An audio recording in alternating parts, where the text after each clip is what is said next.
आसन पर आसन में ही बैठे, सिद्धासन, पद्मासन, सुखासन, ये बहुत लाभदायक है। बिना ब्रह्मचर्य के कोई दो आसनों पे तो बैठ ही नहीं सकता।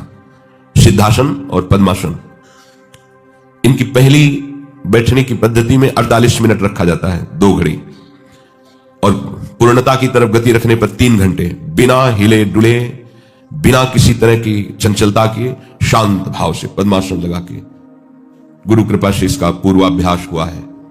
नैष्ठिक ब्रह्मचर्य से लेकर हितधाम तक, जब तक किडनी पूरी ऐसी अवस्था में नहीं आ गई कि अब बस नहीं रहा, तब तक 4-4 घंटे ऐसे पसीना से लथपथ शरीर, फिर अद्भुत शीतलता, मंत्राकार वृत्ति, शरीर शून्य हो गया, शरीर की स्मृति भी धीरे धीरे लोप होने लगी। ऐसा होता है। आपको भी समय मिले तो 24 घंटे में कम से कम 48 मिनट बैठने का, यह ब्रह्मचर्य में बहुत सहायक है। शरीर में अब कोई पूर्व प्रारब्धवश असाध्य रोग प्रकट हो जाए, कर्म फल भुगाने के लिए, वो बात तो अलग है। अन्यथा आसनों पर बैठने वाले उपासक को, जैसे गांठ में दर्द है, कमर में दर्द है, या और भी ब्लड प्रेशर है, दिल की बीमारी है, शुगर है, ये नहीं हो सकता, क्योंकि ऐसा रक्त का शोधन होता है आसन से, पूर्ण पवित्र रक्त हो जाता है। जो आसनों पर बैठता है वो ज्यादा पा भी नहीं सकता भोजन, उचित आहार करेगा, उसको नींद भी उचित ही आएगी, क्योंकि इतनी ऊर्जा शक्ति पैदा हो जाती है कि वो उसे लेटने नहीं देती। थोड़ी देर विश्राम में लगता, बहुत विश्राम हो गया। ये आसनों का प्रभाव होता है, देखा इस आसन के प्रभाव को। और सिद्धासन तो पद्मासन से भी श्रेष्ठ है। इस सिद्धासन पर वही बैठ सकता है जो ब्रह्मचारी, पहचान नहीं, बैठ ही नहीं सकता। एड़ी गुदादार और मूत्रेंद्री के बीच के स्थान में होती है बाएं पैर की एड़ी, और दाहिने पैर की पूरी पोजीशन ऊपर मूत्रेंद्री की ही होती है। पूरा मेरुदंड सीधा, गर्दन सीधी, हाथ ऐसे रखे हुए, रख दिया 3 घंटे हिलना ही नहीं। पूरा शरीर 40 मिनट के बाद भीषण दर्द होता है, जिसका अभ्यास परिपक्व नहीं हो। वो दर्द केवल भगवद आश्रित और ब्रह्मचारी सह सकता है, दूसरा नहीं। आप करके देख लो, पद्मासन करके 48 मिनट घड़ी के देखे हुए, अगर आप ठीक संयम से हैं तो आप सह जाएंगे, अन्यथा नहीं। ये आसन हर जवान साधक को आवश्यक है, चाहे प्रेम मार्ग के हो। परमानंद दास जी आश्रम में ही बैठे समाधिस्थ थे। श्रीपाद प्रबोधानंद जी ने जब विश्राम घाट से दर्शन किया, यमुना जी के पावन पुलिन पर बैठे हुए शांत एकांत आसन पर बैठे हुए सदगुरुदेव भगवान को भी देखा है। अगर आप कुछ क्षण आसन पर बैठे हैं तो आपको खुद आनंद की अनुभूति होगी। पर आसन पे वही बैठ सकता है जो संयमी है, ध्यान रखना। अगर ब्रह्मचर्य आप क्षय करते हैं और आसनों पर बैठ गए तो बीमार होना शुरू हो जाएंगे। ये साधारण आसन नहीं, ये यौगिक आसन है, उनके लिए है जो एकदम भगवत मार्ग में लक्ष्य भेद करने के लिए कमर कस लिए। ये विषयी पुरुषों की सामर्थ्य नहीं है। ऐसा प्राणवायु का शोधन अपने आप हो जाता है शांत, तो प्राणवायु धीरे धीरे शमन होने लगती है। अधिक से अधिक मंत्र श्वास खींचते हुए, श्वास छोड़ते हुए, ये बहुत आनंद का विषय है। तुम्हें कैसे बताएं? अभी तो विषय आनंद से तुम छूटे नहीं ना, इसलिए भगवतानंद का आपको अनुभव नहीं है। भोगी पुरुष वैराग्य में क्या आनंद क्या जान पाएगा? वैराग्य में जो आनंद चक्रवर्ती सम्राट को भी नहीं है। ये अनुराग की तो बात ही जाने दो। राग त्यागी वैरागी जिस सुख का अनुभव करता है वो सम्राट को भी नहीं है। और जो वैराग्य के ऊपर अनुराग में स्थित 14 भुवनों का स्वामी होने पर भी उसको सुख नहीं मिलेगा जो अनुरागी को सुख मिलता है। एक क्षण में जो भगवत प्रेमी महात्मा को सुख मिलता है, तो उसके एक क्षण के सुख के समान सोचो। ऐसे ही महापुरुष के लिए गोस्वामी जी ने लिखा है, तात स्वर्ग अपवर्ग सुख धरी तुलाए कंग तूल न ताहे सकल मिल जो सुख लव सत्संग। लव मात्र के समय में जैसे भगवत प्रेमी महात्मा का संग मिल जाए तो उसके सामने स्वर्ग और मोक्ष क्या, फिर उस महात्मा को कितना सुख होगा अभी आप अनुमान भी नहीं लगा सकते, क्योंकि विषयानंद ही आपका लक्ष्य है। जिस समय भगवदानंद होगा तो उसकी पहचान है ब्रह्मादिक के भोग शब्द विषम लागत ताही नारायण ब्रज चंद की लगन लगी है जाई। जिसको भगवत प्राप्ति की लगन लग जाती है तो ब्रह्मा आदि के भोग भी उसे विषवत लगने लगते हैं। अगर आप ऐसा नहीं बैठ पाते तो एक सुखासन है, पलथी मार के जिसे कहते हैं, ये तो सब कोई बैठ सकता है। पर सावधानी भगवान इसमें कह रहे हैं कि आसन में बैठने पर हिलना डुलना चेष्टाएं करना ये फिर नहीं होना। एकाग्रता के लिए इसकी आवश्यकता है। मान लो कहीं खुजली हो रही तो चुपचाप शांत रहो, वहां से मन हटाओ। ये त्वगेंद्री का विषय है। त्वगेंद्री का विषय है, आपको घसीटेगा, यहां खुजला रहा है, यहां खुजला रहा है, शांत एकदम बैठ। वो खुजलाहट हो रही है, शांत, हिलना नहीं, शांत। इससे आपका मन शासन में आ जाएगा, इससे इंद्रियां आपके शासन में आ जाएंगी। अभी आप इंद्रिय और मन के शासन में है। आसन में बैठे सुखासन में यदि जीवन संयम में नहीं रहा तो ये जो कफ वात पित्त है, यही तीनों शरीर के प्रधान क्षेत्र है। आयुर्वेद में इन्हीं तीनों का उपचार, बड़े बड़े रोग इसी से होते हैं। और कफ वात पित्त तीनों का संयमन हो जाता है आसन में बैठने वाले का। ये बता रहे तीनों काल गंगा जी का स्नान होता था, प्रातः और फिर 9 बजे और फिर शाम के 4 बजे, और जटाओं सहित होता था। कभी स्वेटर नहीं, कभी कंबल नहीं, लेकिन कभी जुकाम नहीं हुआ, कभी बुखार नहीं आया मुझे 10वें वर्ष। भोजन की भी पता नहीं मिलेगा कि नहीं, ऐसा चाय आदि तो पूछो ही मत कि भाई बाल भोग हो रहा है, शयन भोग हो रहा है, नहीं। कभी 2-2 दिन बाद कभी कुछ मिल गया, ऐसा कभी ऐसा नहीं महसूस कि कमजोर हो रहा हूं, कभी ऐसा नहीं लगा कि मैं थकित हो रहा हूं, उत्साही। उसका कारण आसनों पे बैठना, निरंतर मंत्राकार वृत्ति करना। तो ये सब कुछ समझ में नहीं आता था कि ये कोई कमजोरी, प्राण पुष्ट होते हैं, बलवान होते हैं, भागवती ऊर्जा शक्ति बढ़ती है। साधु दबी हुई आग होता है, जैसे ऊपर से राख से ढकी हुई आग हो, उससे खिलवाड़ मत समझो। अगर ऊपर की राख हट जाए तो भस्म कर दे। तो इसीलिए तो जब गृहस्थ जन, संसारिक जन उनके समीप जाते हैं तो उनके पाप भस्म होते हैं। उनके दर्शन से, उनके संभाषण से, उनकी आज्ञा के पालन करने की वृत्ति यदि आ जाए तो भगवत प्राप्ति कोई बड़ी बात नहीं है, क्योंकि उनके सानिध्य से तुम्हारे कर्म तुम्हें बाधा नहीं पहुंचा पाएंगे। उस समय ऐसा स्वयं प्रकाश जागृत हो जाता है, उस प्रकाश में तुम्हारे अशुभ कर्म भस्म हो जाते हैं। दरस परस अगनाश बास निज संग करो दिन।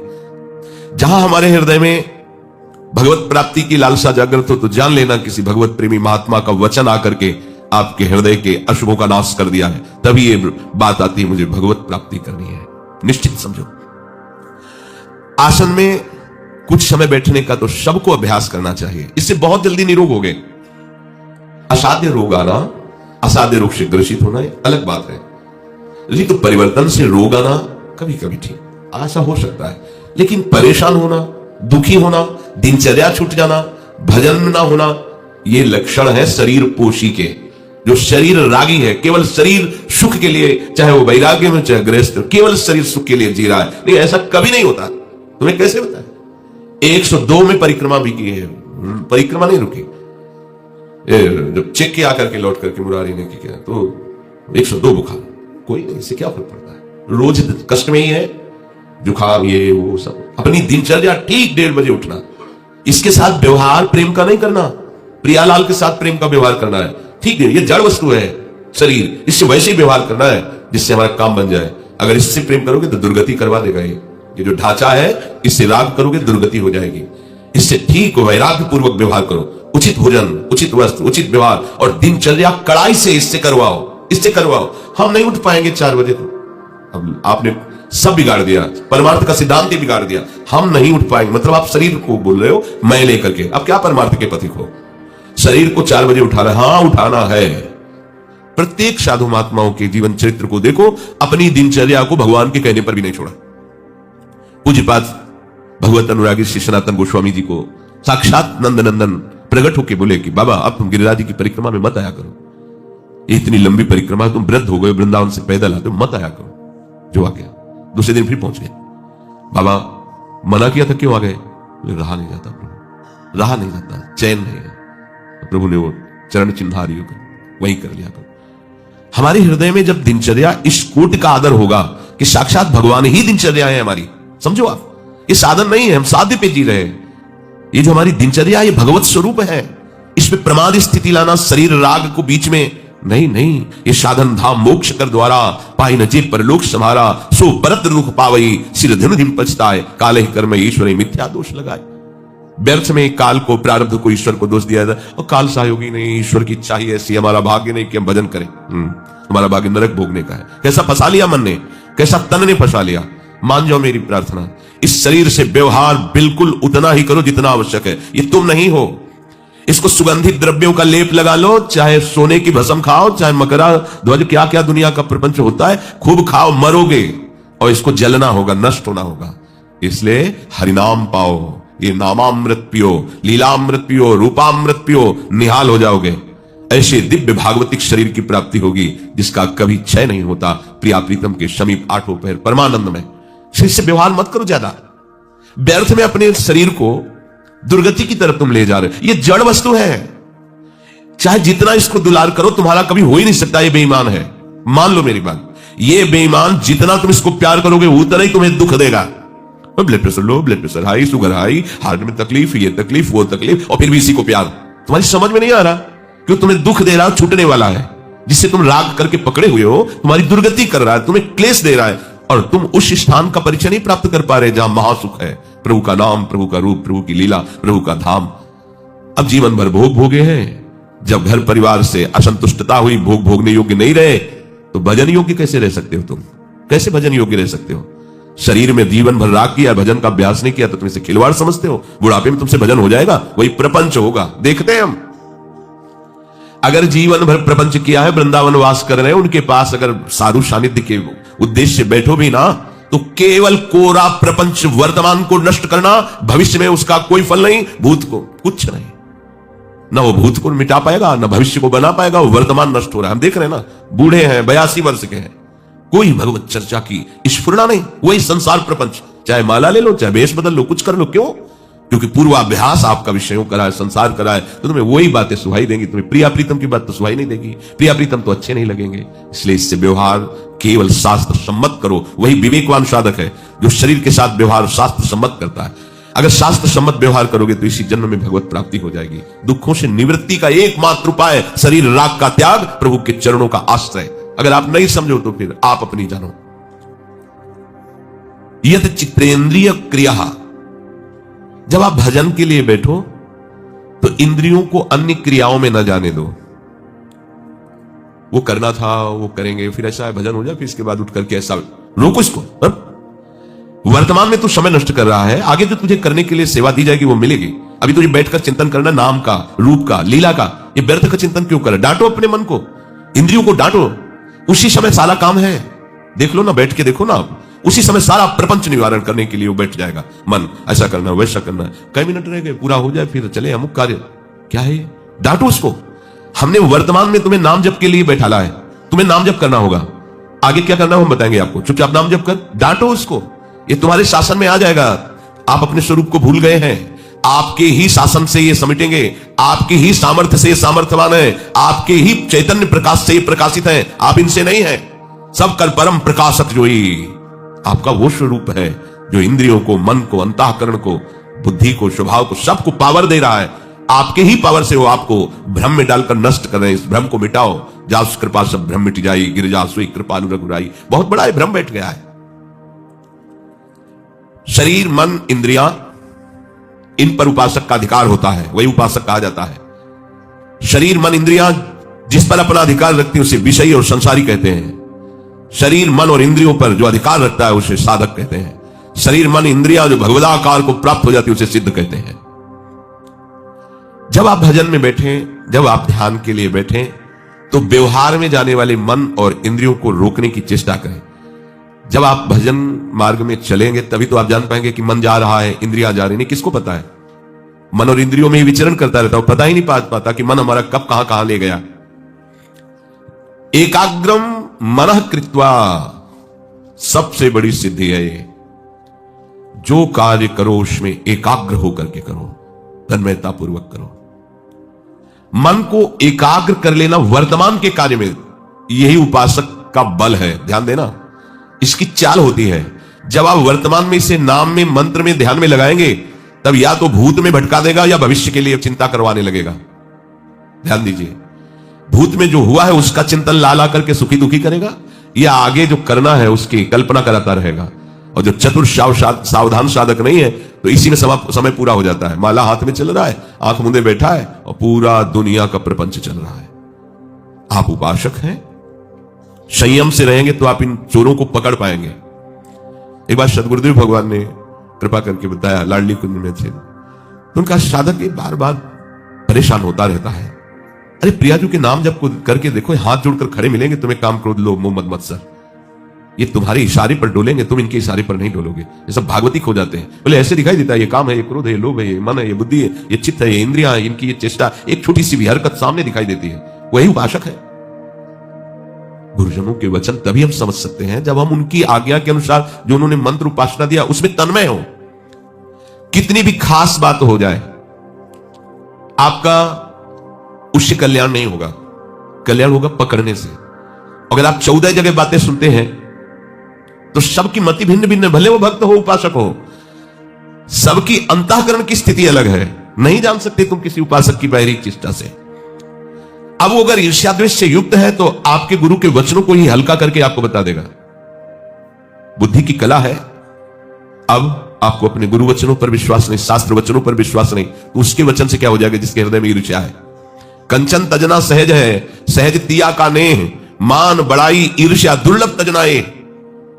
अपने सदगुरुदेव के वचन अकाट्य, उसके लिए किसी से प्रश्न करने की जरूरत नहीं है। अगर समझना है तो उन्हीं से केवल समझना है, और विश्वास करके चल दो तो तुम्हें समझने की जरूरत नहीं पड़ेगी। आगे सब समझ अपने आप प्रकाशित हो जाएगी। बड़ा दुर्भाग्य है जो इधर उधर भटकना, इधर उधर प्रश्न करना, इधर उधर खोज करना, बड़ा दुर्भाग्य है। वो धन्य है जिन्होंने भगवान की जो वचन एकाग्रम मनः कृत्वा, अपने गुरुदेव की आज्ञा और उपासना पर तन्मय हो गए। कल जो चर्चा हुई थी उसमें था अपने गुरुदेव और अपने आराध्य देव के समान किसी को भी नहीं विराजमान करना। उनकी आज्ञा ब्रह्म वाक्य है, मोक्ष मूलम गुरु कृपा। उनकी कृपा ही हमें मोक्ष पदवी में स्थित करेगी। उनका हर वाक्य हमारे लिए मंत्र है, मंत्र मूलम गुरु वाक्यम। हमारे हृदय में एकाग्रता तभी आएगी जब कहीं मन को विश्वास पूर्वक हम उस वचनों को उपासना कहीं लगाए। तो 4 दिन उत्साह पूर्वक लगे, देखा कि कोई परिवर्तन तो हो नहीं रहा, फिर 4 जगह भटकना शुरू, उत्साह तो नहीं लगा। 4 दिन में तुम्हारा इतनी एकाग्रता है कि तुम 4 दिन में दिव्य लीला का दर्शन कर लोगे। 1 सेकंड में भी हो सकता है, पर आपकी स्थिति क्या है देखो ना। 1 सेकंड भी नहीं टिकते प्रियालाल में, और तुम उनकी दिव्य लीला में प्रवेश पाना चाहते हो। 1 सेकंड नहीं टिकते, देखो ना। ना उनके चरणों के ध्यान में तुम टिक पाते हो, ना नाम में टिक पाते हो, ना रूप में टिक पाते हो, ना संयम में टिक पाते हो। अपनी कमी को देखिए कि ऐसे होते हुए भी तुम्हें धाम में, नाम में, रूप में, लीला में आकर्षित कर रहे हैं प्रभु। हमारी योग्यता क्या है? फिर भी हम दोषारोपण करते हैं कि राधा राधा बोला अब हमारे अंदर चमत्कार प्रकट हो जाए। है तो तुम्हारे अंदर भगवान, पर दुखी क्यों हो, अशांत क्यों हो? भगवान साक्षात विराजमान हृदय देश में, गीता में, भागवत में, उपनिषद में सब जगह वर्णन हुआ है। क्या तुम परमानंद में निमग्न हो? बोले नहीं। तो बोले कारण? बोले तहां बेदस कारण रखा, भजन प्रभाव संत श्रुति भाग। भजन करने के लिए और क्या जानना है? राधा नाम मिला, राधा वल्लभ श्री हरिवंश नाम मिला, निज मंत्र मिला, शरणागत मंत्र मिला, चतुरासी जी मिली, बड़े बड़े रस महापुरुषों के पद मिले। तुम्हारी रति कहां है? तुम्हारे पूछने से भगवत प्राप्ति हो जाएगी क्या? अगर तुम रति नहीं करोगे तो तुम्हें भगवत साक्षात्कार कहां से हो जाएगा? कभी कोई प्रश्न नहीं करना पड़ेगा। राधा नाम में आसक्ति कर लो, सारे वेद पुराणों का राज से तुम्हारे हृदय में प्रकाशित हो जाएगा। करो। अब भजन करना नहीं, कोई हमें कुछ कहीं आशीर्वाद नहीं। बड़े बड़े सिद्ध महापुरुषों का दर्शन भगवत कृपा से हुआ है। आपको अपना स्वभाव परिवर्तन करना पड़ेगा, भजन में स्वभाव बनाना पड़ेगा। अगर भजन नहीं करते, श्री लालजू महाराज, श्री लाडली जी महाराज के चरणों का चिंतन नहीं करते, तो कहीं कुछ नहीं होना। करके देख लीजिए, भाग करके देख लीजिए।